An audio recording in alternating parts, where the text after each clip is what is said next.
ঘুরে যাবে বাবা, সেদিন কিন্তু আমাদেরও ডাক এসে যাবে।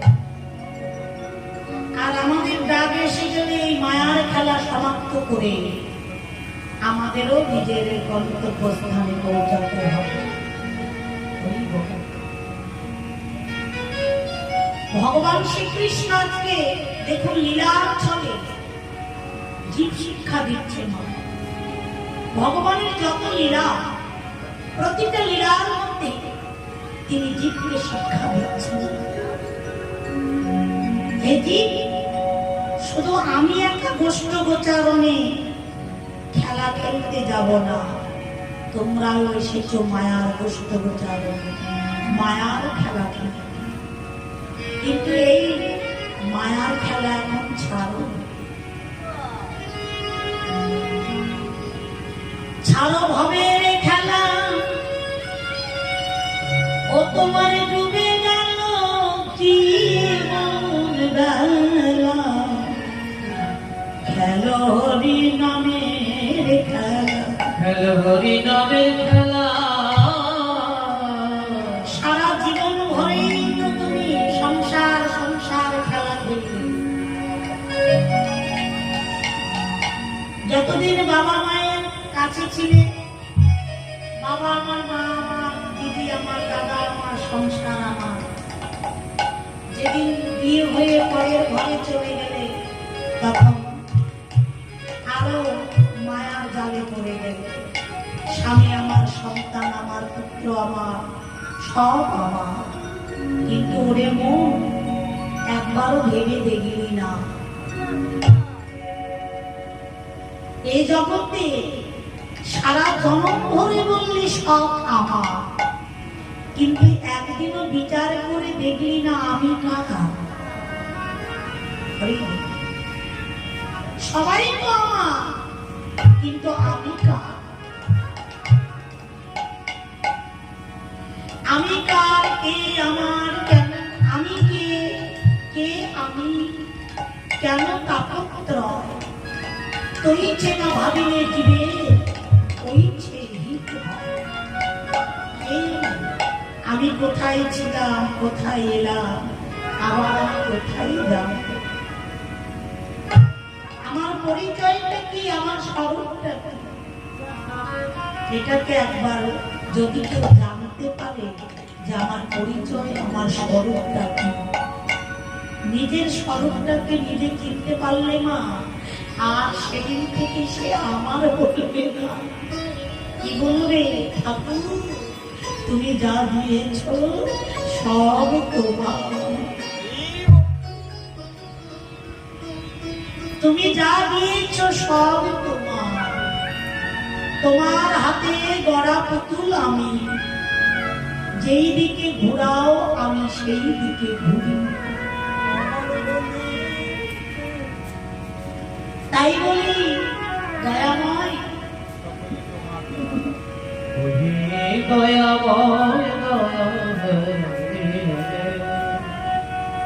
যদি কেউ আমার আমিত্ব ত্যাগ করে ভগবানের চরণে যদি সর্বস্ব অর্পণ করতে পারে মা, তাহলে তার আর জীবনে কোনো ভয়, তার জীবনে কোনো অভাব থাকে না। নিতাই গৌর হরি বল হরি।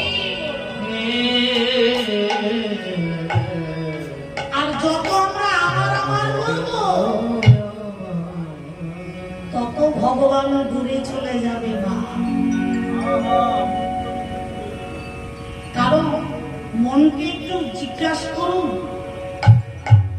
মন তুমি কি চিরজীবী?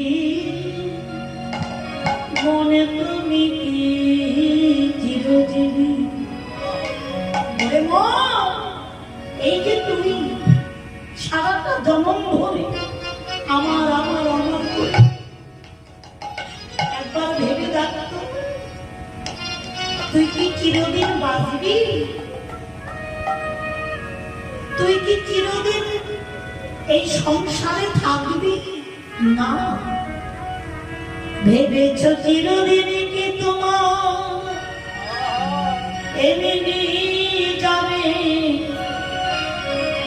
বলেছ চিরদিন কি তোমার এমনি যাবে, যেদিন আসিবে সময় বাঁধিবে কুশে,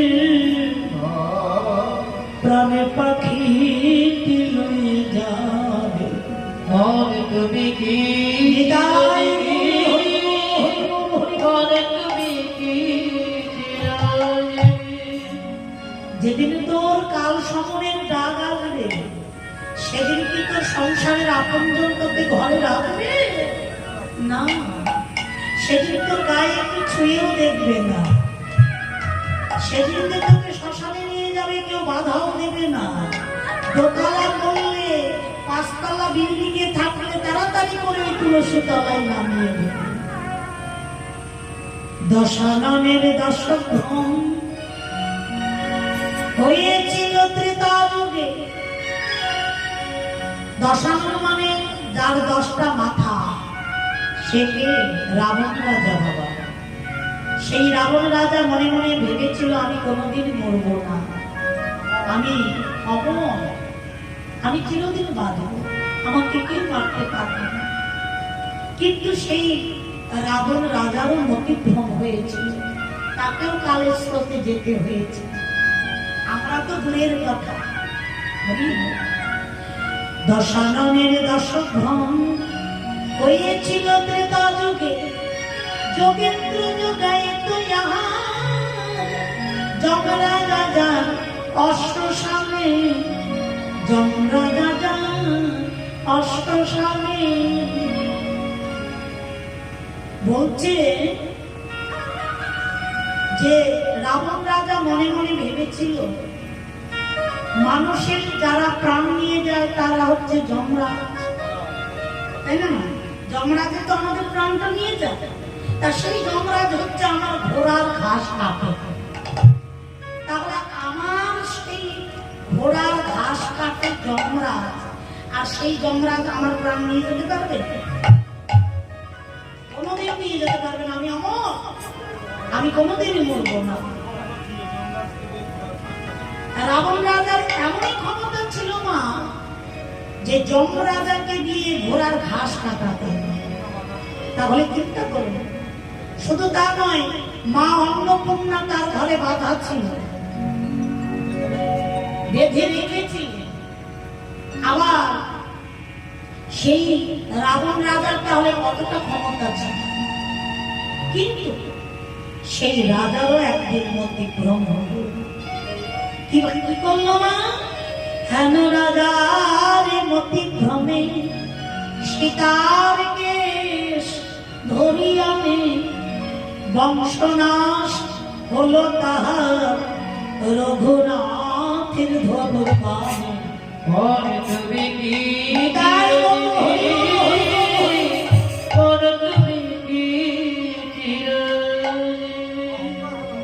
তাহলে চিন্তা করুন, অহংকার ভালো, কিন্তু বেশি অহংকার ভালো নয়। বেশি অহংকার হলেই তখন ভগবান কি করে? অহংকার নাশ করে। সীতা, মা সীতাকে হরণ করে রাবণ রাজা অনেক ভুল করেছে। তার জন্য রামচন্দ্রের হাতে তার মৃত্যু হয়েছে।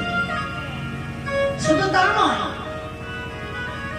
সেই রাবণ রাজা বড় ধার্মিক ছিল। তিনি জানতেন যদি আমি সীতাকে না নিয়ে আসি, আমি সীতা রঘুনাথকে কোনোদিন পাবো না। প্রভুর হাতে আমার মৃত্যু হবে, এই সৌভাগ্য আমার কোনোদিন হবে না। তাই তো তিনি সীতাকে হরণ করেছিলেন। শুধু তা নয়, তাহলে বিচার করুন মা, যে কালের স্রোতে সবাইকে যেতে হবে, কাউকে আগে আর কাউকে পরে। ভীম, অর্জুন, দুর্যোধন, শতপঞ্চ ভ্রাতা যার, কোথায় রইল অভিমন্যু, মাতুল শ্রী গোবিন্দ যান, মাতুল শ্রী গোবিন্দ যান। ভীম, অর্জুন, দুর্যোধন এরা পঞ্চপাণ্ডব। মহাভারতের কথা, গান্ধারীর 100 পুত্র আর এদিকে পঞ্চপাণ্ডব, তাহলে 105 ভাইয়েরা। কিন্তু সেই যদুবংশে ভগবানের জন্ম হয়েছিল। হচ্ছে ভীম, অর্জুন, দুর্যোধন, শতপঞ্চ ভ্রাতাজার, কোথায় রইল অভিমন্যু, মাতুল শ্রী গোবিন্দ। মাতুল মানে মামা।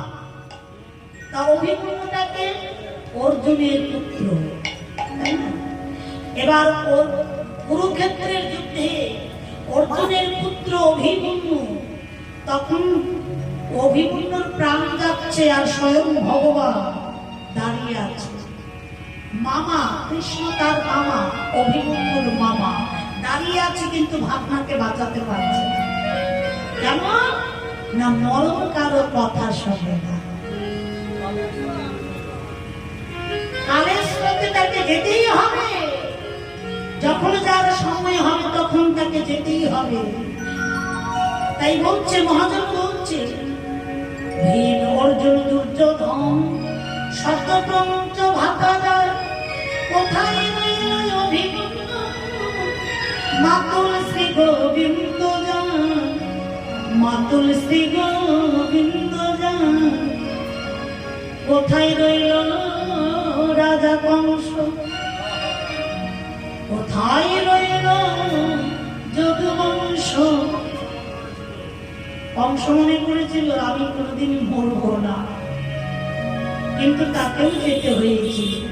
কোথায় রইল রাজা কংস, কোথায় রইল যদুবংশ, যে বংশে গোবিন্দের জন্ম, সেই ভগবানও তাই সেই বংশকে রক্ষা করল। রইল না তার কোন অংশ, কালে বংশ তরাইতে।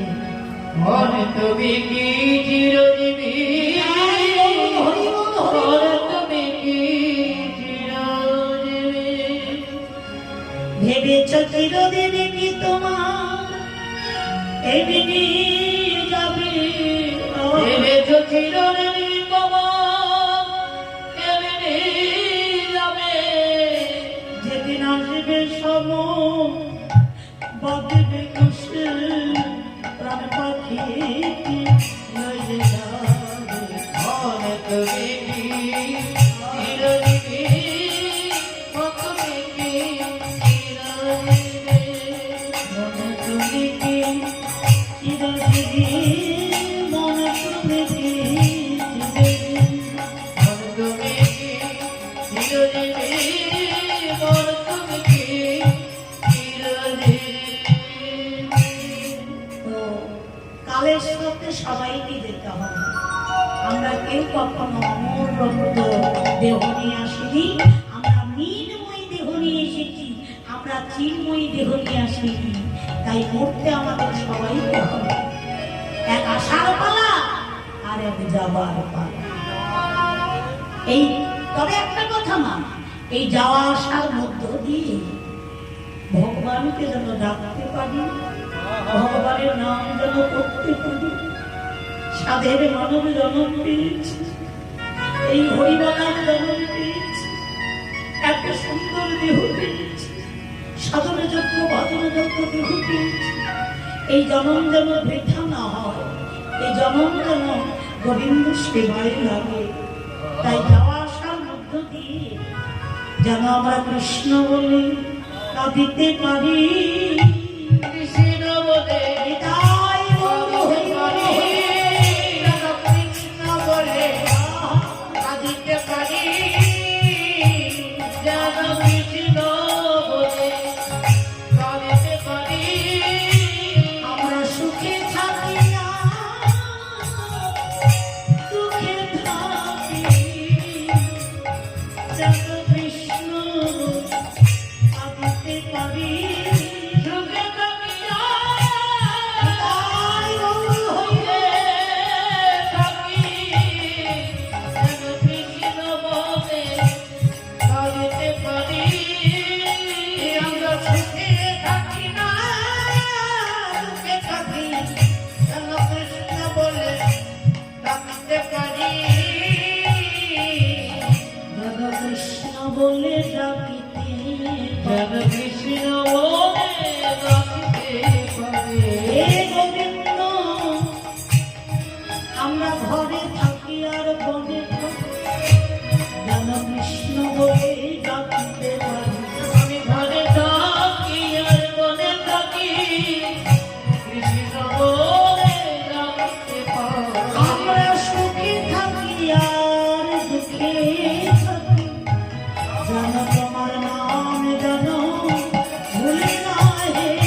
দয়া। দেখছেন, প্রকৃত ভক্তের চাওয়া পাওয়াটা এটা। চাই না তুলনা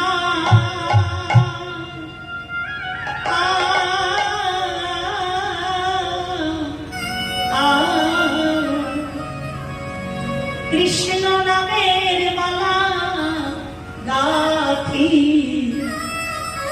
যারা জপিও বিরাম। ওরে কৃষ্ণ হরি বল হরি বল।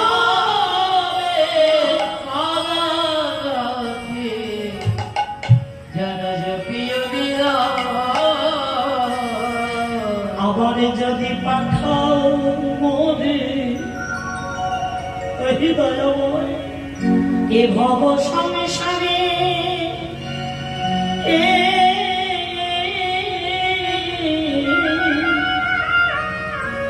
একজনে কৃষ্ণ ভক্ত মায়ের গর্ভে জন্ম দিও গো আমার। একজন কৃষ্ণ ভক্ত মায়ের গর্ভে জন্ম দিল জগরে।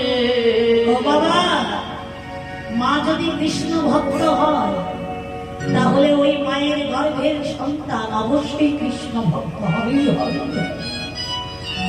একজন মা সে যদি আমার কৃষ্ণ ভক্ত হয় তাহলে ছোট থেকে ওই কোলের সন্তান মায়ের দেখা দেখি সেও একদিন কৃষ্ণ বলে বসে কাঁদবে।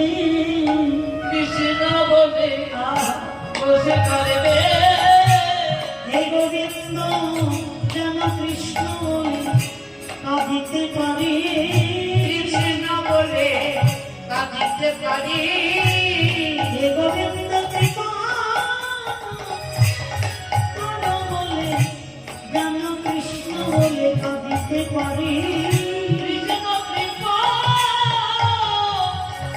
করো বলে কৃষ্ণ ভক্ত মায়ের গর্ভে জন্ম নিয়ে কৃষ্ণ কৃপা করো হরি বল হরি ভক্ত মায়ের গর্ভে জন্ম নিয়ে কৃষ্ণ বলে কাঁদিতে পারি, কৃষ্ণ বলে কাঁদিতে পারি।